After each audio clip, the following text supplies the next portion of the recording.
yes, Alias. Hello, this is Alias FM, and today I'm your host, Ivy, and I'm with Bella. And on today's episode, we will be talking about our history with K-pop. This is episode 2. So I guess to start out, we'll start out with how we got into K-pop. So, how did you get into K-pop, Bella? Let me think. How I got into K-pop was initially it was like dancing, I would say, but it was like Hmong dancing, and then because of Hmong dancing, I got into a group with you, Kelsey, and Kayla, and Leanne was also in our group for a short period of time, and then Baba was also in our group for a short period of time. But yeah, and then after that, then you guys started showing me K-pop. I wasn't really into it, but yeah, overall it was like you guys that showed me K-pop. What about you? I got into K-pop a long time ago. It was from actually one of my uncles. He showed me Wonder Girl's music video. It was, I think it was Tell Me. Mm-hmm. And this was like a long time ago. This is like when YouTube just started. So like around like 2005, 2000-ish, maybe 2006 or whenever that song was a thing on YouTube. And I just remember he showed me what it was. And I really liked that they were dancing, and like I really like the visuals of the music video. Even though if I don't understand Korean, I just thought it was cool because like I never really got to see like, I guess, cool Asian pop stars.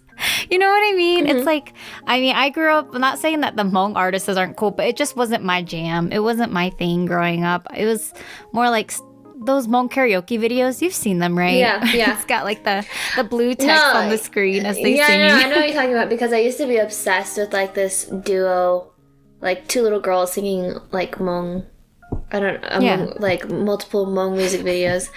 Yeah. All the non-Hmong people are gonna listen to this and be like, "What?" But yeah, it's a thing. It's like usually a green screen background, or it's either a green screen background or it's like somewhere out in like, I don't know, with like a meadow or like it's like in some side of nature. It's got the field work, you know.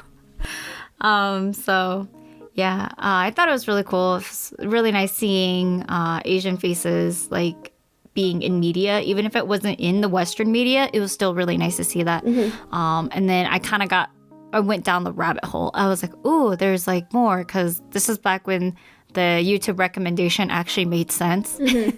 And so got into all their other songs from that. And then this uncle also listened to some DBSK. So I got into DBSK too.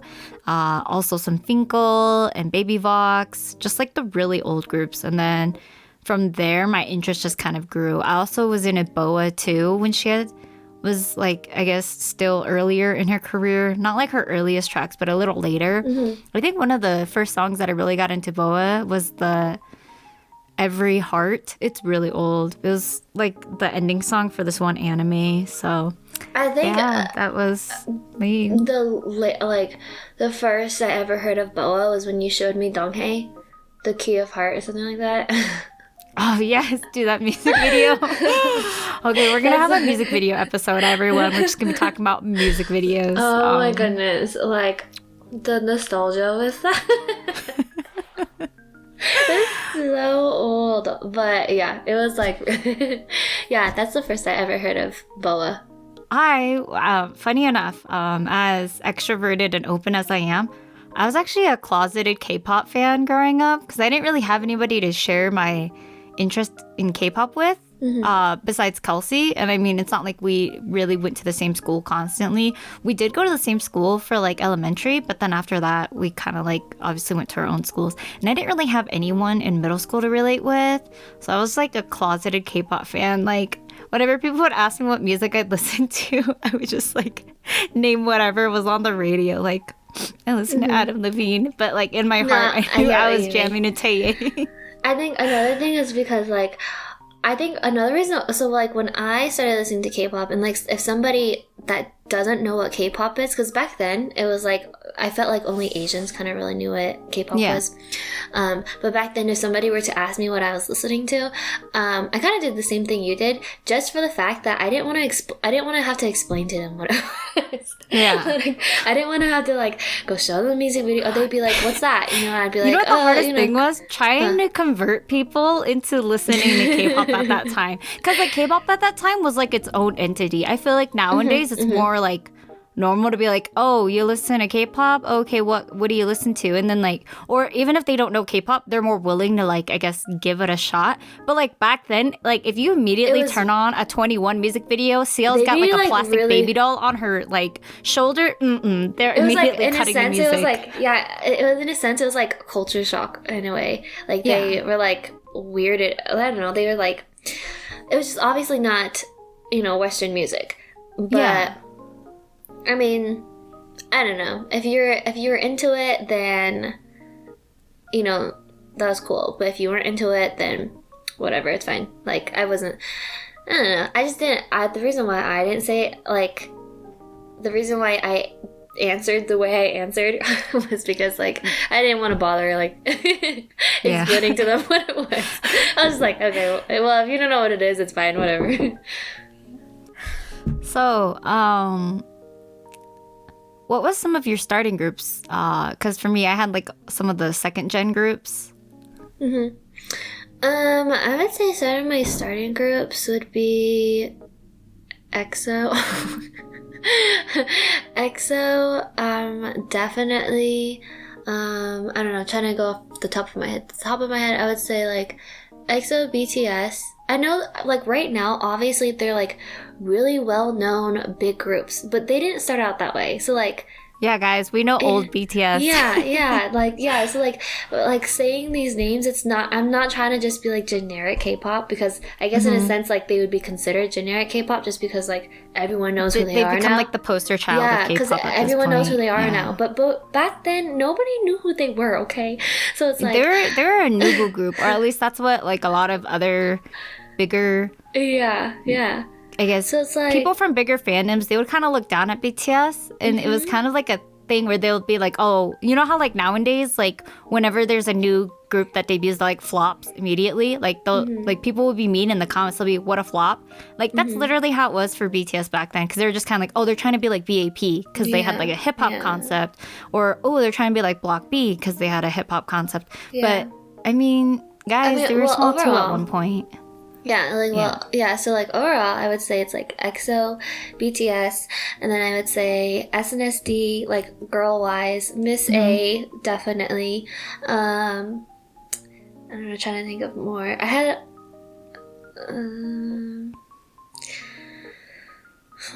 Wonder Girls for sure. I feel like though for Wonder Girls, I didn't get into it until like later on, or like maybe towards like the end of it ish, if that makes sense. Just be like right before so he was gonna leave. I'm trying to think of what else. 2PM. I loved 2PM. FX. Yes. We were both Shiny. there for FX. Yes, Shiny. I don't know. Can you think of any more? I'm just trying to go off the top of my head. I remember we liked B2B. We totally had like a bias fight. Gosh, well, not me and you, but like Kayla and Kelsey had a bias fight over Minhyuk? Minwoo. Wait, who? Minwoo. From B2B. His name's Minwoo. Minwoo. Yeah. B2B? Yeah. Minhyuk? Minhyuk. There we go. Gosh, we're doing horrible. No, I said everyone in the podcast is gonna hate us. No, I said Minhyuk, and then you said Minwoo, and then I was like, I thought you said Minho. No, I was like, no, his Minhyuk. name's not Minho. It's Min something. No, it's Minhyuk. That's why I was like, who? I was like trying to visually... Min was from Boyfriend. I was not into Boyfriend, so I don't know. Okay. I'm gonna edit that out so they don't think I'm that decultured. You can't. It's too hard to. Okay. I won't. I'll leave it. They'll get to know me. Guys, I'm bad with names. We like C-Clown. Oh, we're so yeah, into C-Clown. oh my goodness. I thought that their videos, like their vlogging videos, were always so funny. Yes. Oh, I miss C-Clown. Rome, I think he's known as Christian now, but like Rome, okay. We all simped over him for sure. Simp. Yeah, we were in a BAP. We liked Vix. Trying to think of like what other groups we were like definitely like there for. Yeah. For me, I would say Girls' Day. I really love. Bella was like the Mina. biggest Girls' Day person. Like Mina was her soul sister. Yeah, I really liked Girls' Day. I think it's just because I liked their energy. And you could tell that even when like they weren't in the best mood, they were trying their hardest. And that's what I really liked about them. Funny you say that. Funny that you were a big Girls' Day fan, because I was, I guess, the quote-unquote rival group, which they weren't really rivals. They were friends. But I was a big A-Pink girl. No, I was a big Unji A-Pink was girl my too. Unji was my spirit animal. I love Unji. I still do. I would say though, when I got into A-Pink though, it wasn't because of Eunji. I feel like AP got popular because of Eunji, because of her K-drama. I feel like that's what got, her popularity, because they liked her acting, and then they found out she was in a group, and then they knew it was A-Pink. But I didn't get into A-Pink until after. Like, I didn't even know Eunji was in the K-drama. I listened to their music first, and then I found out she was in the K-drama. But, so I was like, I really liked... My bias in A-Pink was Nan. I really liked Nan. And I also like Chorong. Chorong is so funny. Oh, I love Chorong. Chorong, I know. I think she's super underrated, just because, like, I don't know. I just think her sense of humor is hilarious. I watch a lot of Running Man, and like when I see her on Running Man, she's so funny. But it's like the witty kind of funny. Yeah. And I can't think of. I mean, I'm sure there's a lot more K-pop groups that we had listened to, but I think that's a good number of them. Side note, talking about how we got in, or our history with K-pop. Speaking of our history with K-pop, I think I got like hyper into K-pop once I got like Bella and Kayla into it too, because it wasn't just something between me and Kelsey at that point. We actually got them in to K-pop through EXO. Me and Kelsey, we had seen their episode of Weekly Idol, and they did the high note challenge or high note battle. And me and Kelsey won Hmong dance practice. I'm gonna emphasize that because we weren't doing K-pop dance at that time. We were just going back and forth with the high note. I was doing it because I'm a clown and I know I will not hit high notes because my voice is lower than hers. But then we got Kayla roped into it, and then we made Bella start doing high notes with us. And like, I remember we started a group chat right after that too. And then we were just picking our biases. And like, I kind of like forced them to pick their biases quickly because it's just something me and Kelsey would do. Immediately when a new group came out, we would automatically pick our biases. Like, this one's my bias, this one's your bias. Like, end of story. Yeah, it was like a rush to like pick who your bias was, because like, I don't know, I felt like if I didn't choose a bias really quickly, then somebody else would pick the bias that I maybe would have wanted. I know it sounds really bad, but like, okay, we were young, okay, everyone. But like, it was also like, I don't know, it was a rush. So like when I was picking my bias and everything, like I kind of just picked, like at first I just picked the first guy or first girl that like stuck out to me. But it wasn't really like, it wasn't that I like liked them the most. It's just that they're the first person that stuck out to me. And there's like, and then it like for me, whenever I chose my bias, it always took me a couple days to actually choose my bias. Like I could never choose my bias like You let your automatically. bias choose you. I get Yeah, that. yeah. Like it always took me a while. I always had to really like I had to not that I didn't like any of them, but I had to like to choose your bias. You have to like really like them. Hmm. So yeah, there's that. Y'all thought Dio was Chris. Yeah, we also thought Dio was Chris and Chris was Dio, vice versa. When me and Kayla were choosing our biases, I have no idea how we got that mixed up. I have no. They're like a foot difference. I'm just kidding. That was that was mean.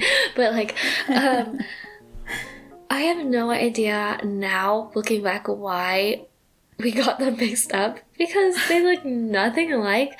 But if from an outside point of view, you know how like everyone says like Asians all look the same. Yeah.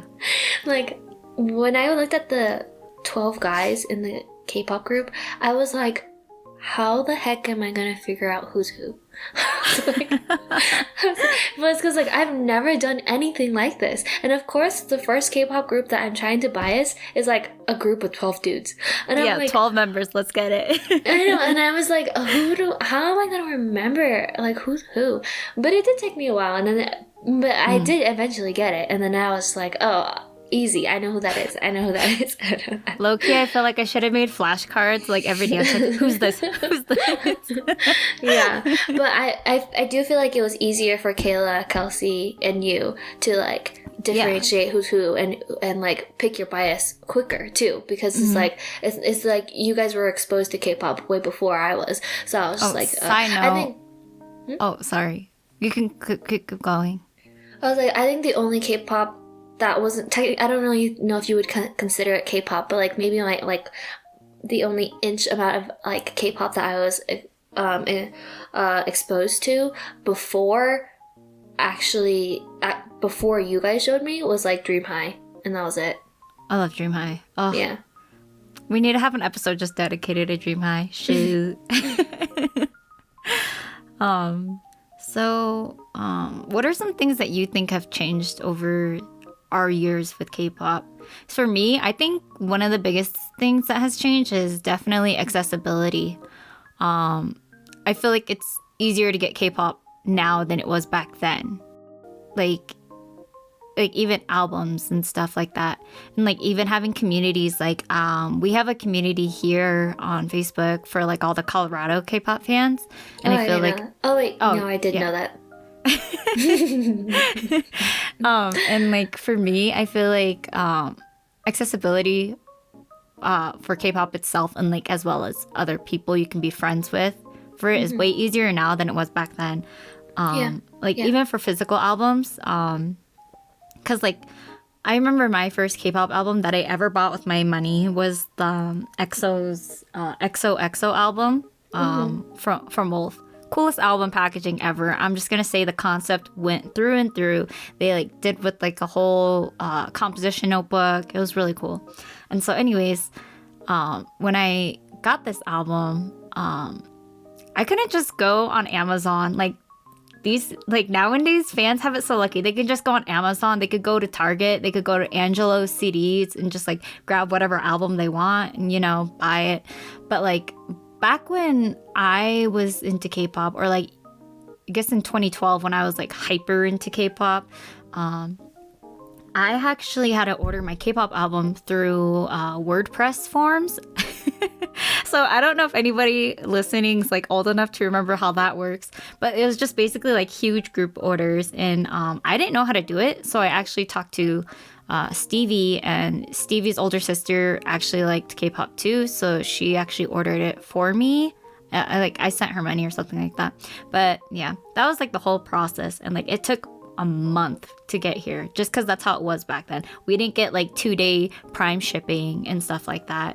It took a long time. So I feel like accessibility is one of the things that immediately comes up the top of my head when I think of something that has changed over the years. And like making friends online about K-pop is so different, because like I think this is like before YouTube even had a reply option on a comment. Like you could just comment but you couldn't reply. So like super old. And like yeah, I think also another thing that comes to my mind at least is like the respect for K-pop. I felt like, like to be an idol, it was kind of like looked down upon in a sense, especially like back at the then, beginning. Yeah, when you were trying to be a K-pop idol or something like that.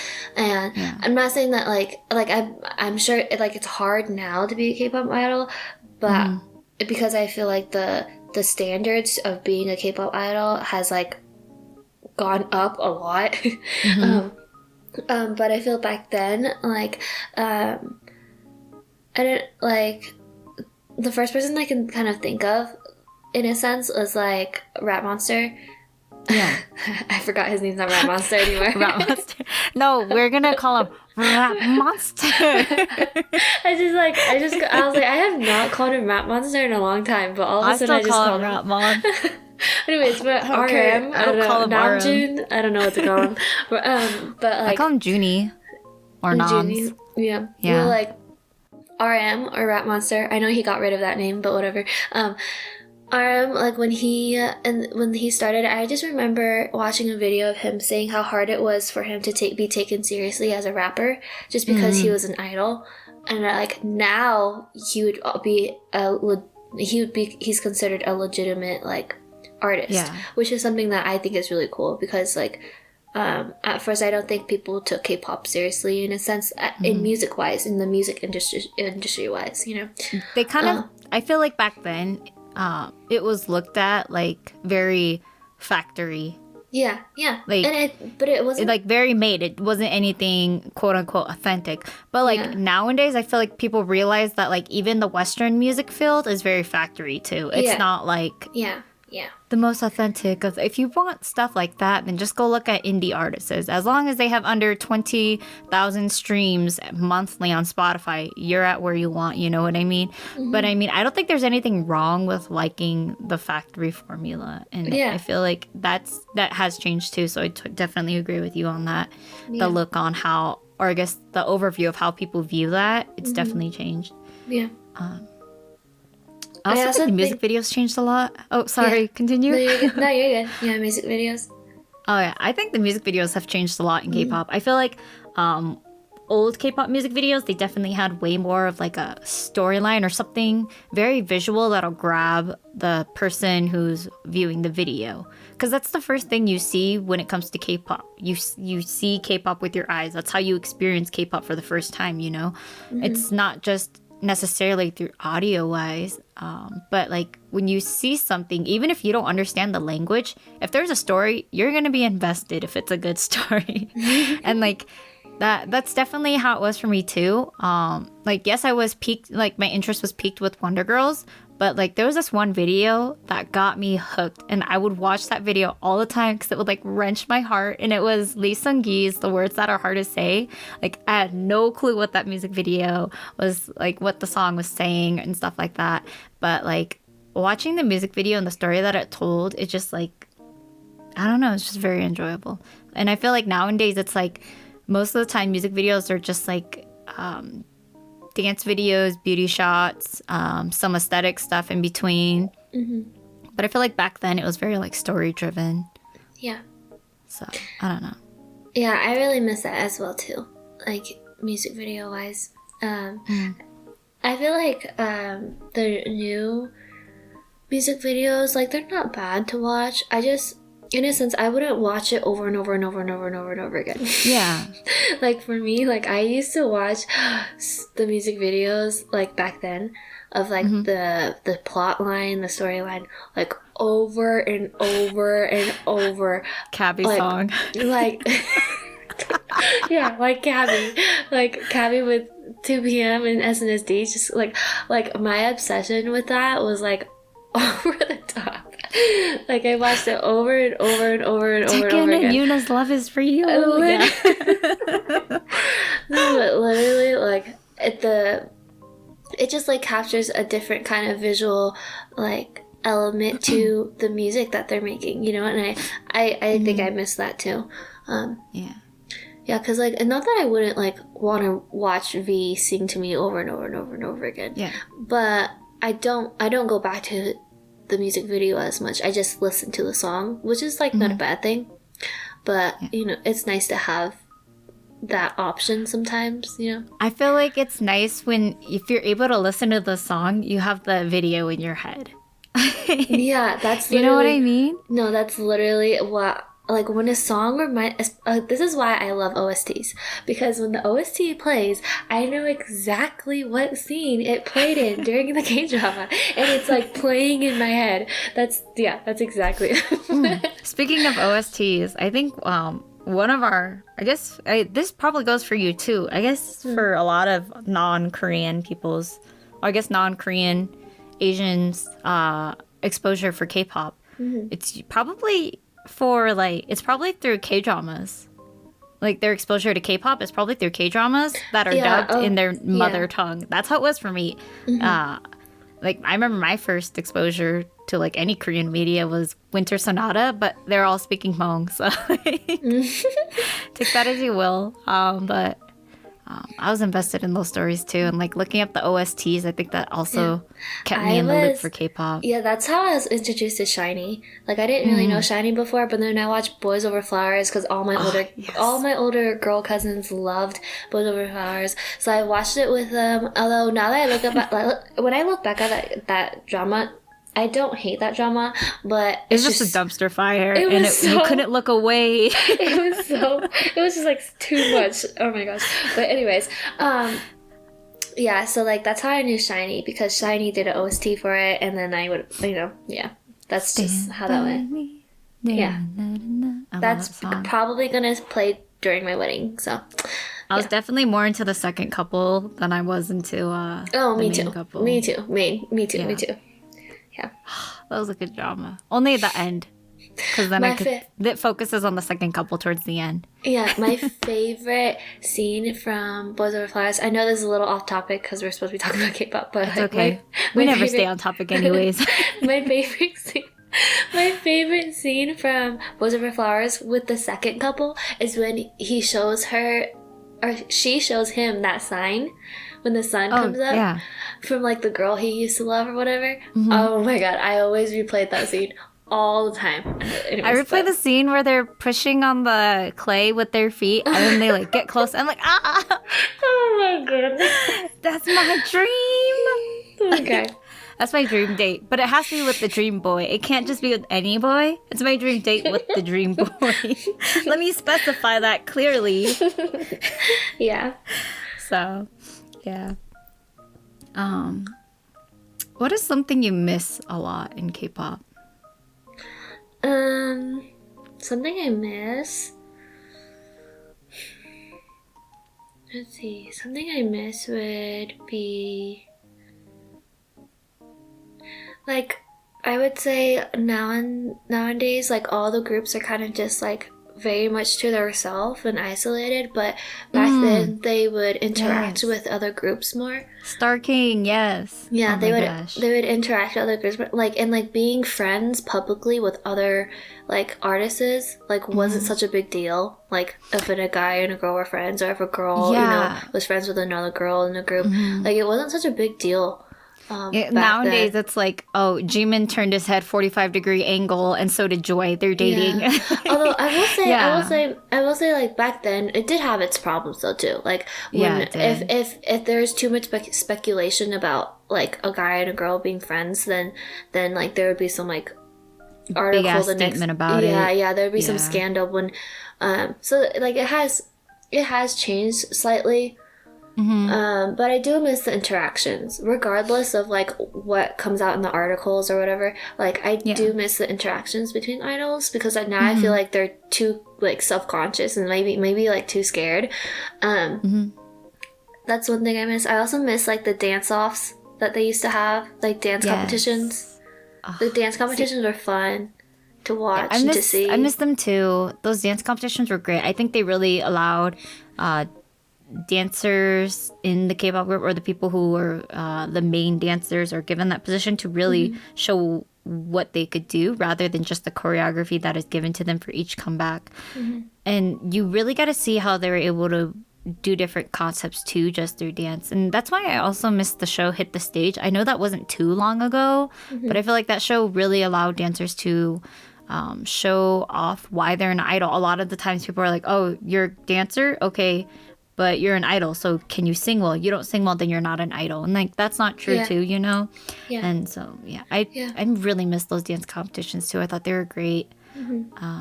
I miss those special stages. Or like, you know how like IU would have like when they Yosab on for like Marshmallow or something? Yeah, I love the stuff like that. collaborations. The little special stage collaborations are so cute. I loved it. Yeah. I really miss that too. Yeah. Yeah. Oh, you know what I think has definitely changed in K-pop? Solo artists. I feel like now it's way easier to be a solo artist than it was back then. Yeah, I agree. Because like back then it was mostly like group centric. Because like the idea of having a group is if you don't like one member, there's at least one member you like. Versus like now, I mean, they kind of still have that mentality. But I feel like when you're a soloist now, and as long as you're putting out good music, people's gonna like jam to you. But like back then it's like, oh, you're just a soloist and you need to have the backup dancers, you need to have all these other things and stuff like that. Not saying that soloists don't have backup dancers now. I just feel like the idea of being independent and being away from the collective of a group has definitely changed. I also I agree with you on that. I think but part of the reason why for that change, I feel like, is because they started to focus less on the music that they're feeding the audience and more of just the music that they want to put out, if that makes sense. Like it was more of like artists are now allowed to be an artist instead of like some moneymaker, you know? Yeah, some part of a whole. Yeah. Yeah. So, I mean, I won't say like it's 100% like fully like they get to do whatever they want now, because I'm sure they still have like their difficulties with the companies that they're in and whatnot. But I will say that like it has changed over time. Like the music that they put out, it's not just like if you're going with the cutesy theme or whatever, like you don't have to just stay in that theme now. You don't have to just go towards the like. You have wiggle room. Yeah, and you don't have to be like, if you're a girl, you don't always have to just please the male audience. Like you can do whatever you want, you know, and vice versa for guys. Like you don't have to be just like. I feel like what's being marketed changed, towards women. Yeah, and I feel like what's being kind of like changed is that like guys are kind of getting more into K-pop boys, you know, like just like liking the music, boys. you know, like standing their music or liking, at least listening to K-pop music, and like it doesn't have to be a girl. Like you can like their music and there can be nothing wrong with that, you know. Like liking a boy band, there's nothing wrong with that. Like. For girls, like liking a girl band. Sorry, I said that weird. A girl band. Okay. There's nothing wrong with that, you know. So I forgot what I was gonna say. Dang it! It was about like fanboys. Oh my gosh, you just like opened up a can of worms that I was about to go off on. I'm trying to regurgitate what I was thinking. I hope it comes back. It was really good actually about the whole like aspect of it. Damn it! I'm sad now. It's okay. If it comes back, you can let me know. Okay. But like, as of now, why do you still listen to K-pop? I still listen to K-pop because I really like the lyrics. I got translations now, but I feel like for me, K-pop, I've always really liked K-pop too because of the meaning in the song. I feel like it was something. It's the depth in K-pop lyrics. I think a lot of people don't think about it. A lot of times like, oh, it's just another love song, or oh, it's just another I'm a badass song and stuff like that.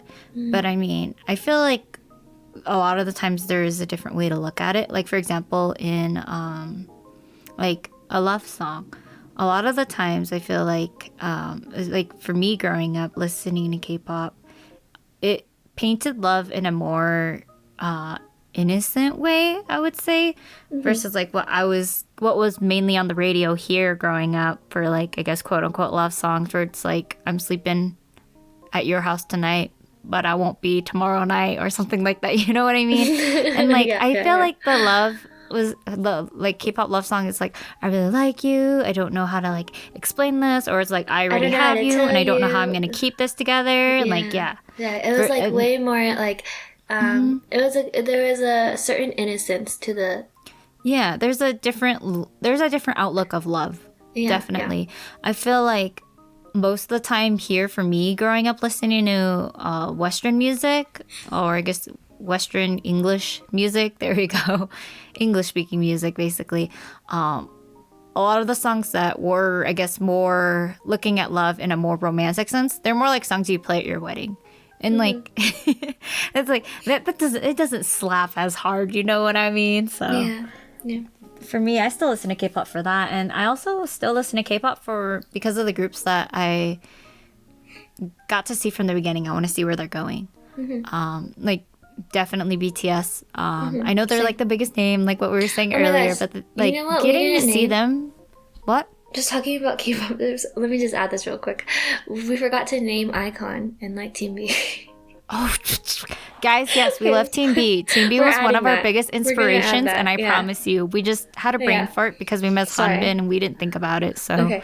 Anyways, continue about what you're saying. BTS, your groups. yeah, definitely, I love watching groups grow. I think me coming into or where I started in the K-pop scene, second gen was already picking up. I didn't get to see Wonder Girls from the beginning. Sure, I may have saw one of their first like music video releases and stuff like that, but I wasn't there when it happened. Like I remember on the YouTube recommended bar, there was like Wonder Girls Nobody right next to it. So it was like already a few years down the line, you know?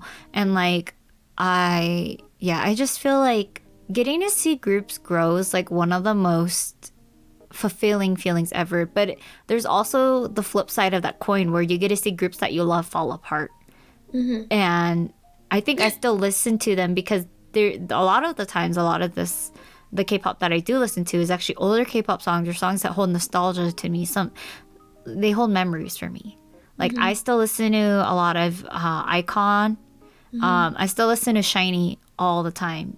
Same. You know, and like for me, being able to listen to groups that had an effect on me during my youth is a big thing, because they soothed me during those times. So Yeah. I think that's why like parents listen to the music that they grew up with, and then as time goes on, you know, like the kids will consider that old music.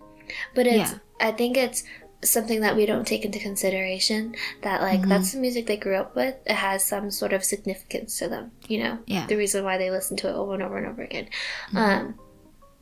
But I would say like for me, the reason why I still listen to K-pop would be because like kind of the same with you, with the groups that we started with, you know, Icon, BTS, EXO, and like seeing them grow, and then seeing the groups that like fell apart, like 21, SNSD, BAP. I really, you know, like what you're saying, I really love listening to their songs over and over and over and over again, and seeing the new songs that they put out as like a soloist or whatever they can possibly put out. But I think after a while, my direction towards K-pop did kind of change. Like I still listen to K-pop, but I also think over time I refined your taste. Yeah, I geared towards like the Korean music that I listen to now is mostly, I would say, like OSTs, ballads. I would say indie pop, and then I would say like punk rock, pop-ish, whatever you want to call that. I would say those are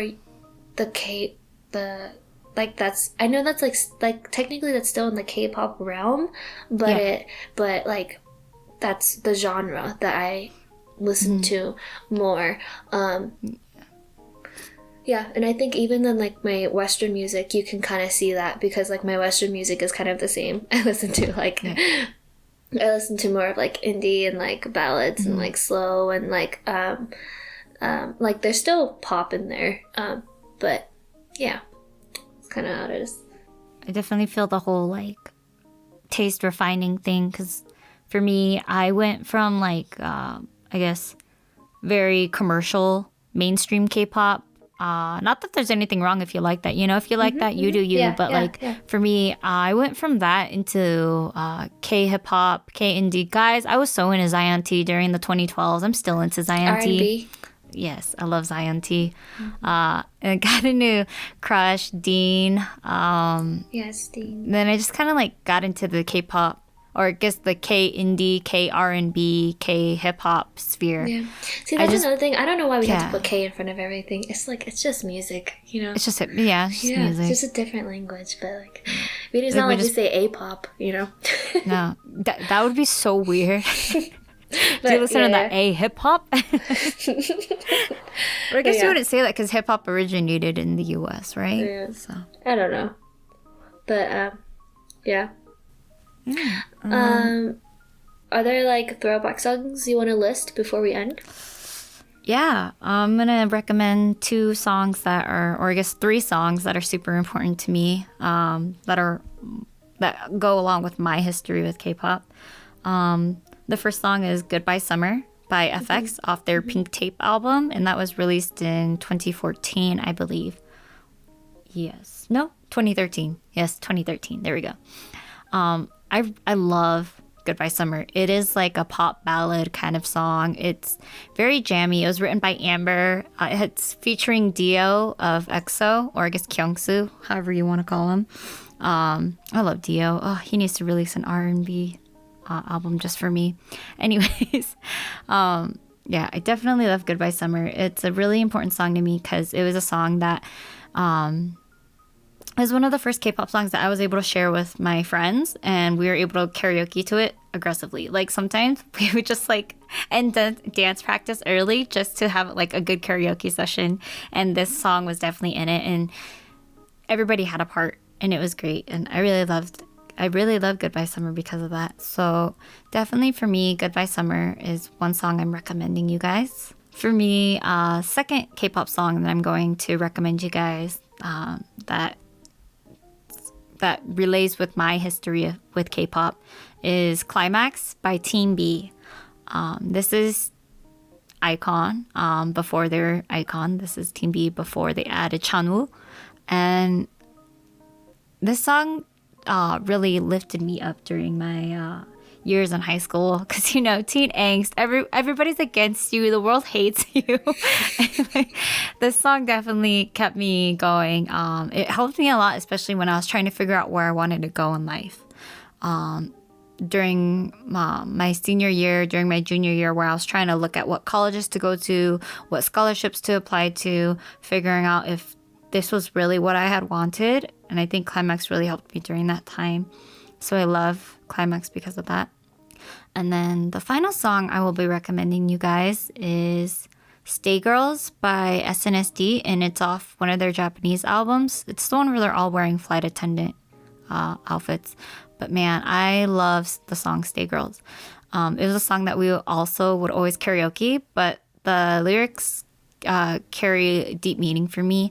And it's the idea of staying girls, as keeping your heart pure, not in like, I guess, a physical sense, but keeping your heart pure and childlike, where you're able to let yourself feel things, but also understand things, to be a girl. And I don't know, I just really love that song. Like, I miss Jessica.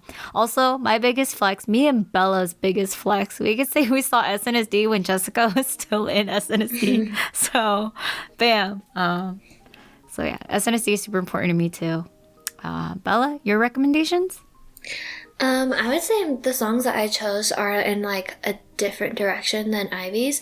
I think the reason I chose these songs aren't because of like the significance of the song itself necessarily, but the significance of how I got into K-pop. And like from like the podcast that we're talking about, like it's just the history of K-pop.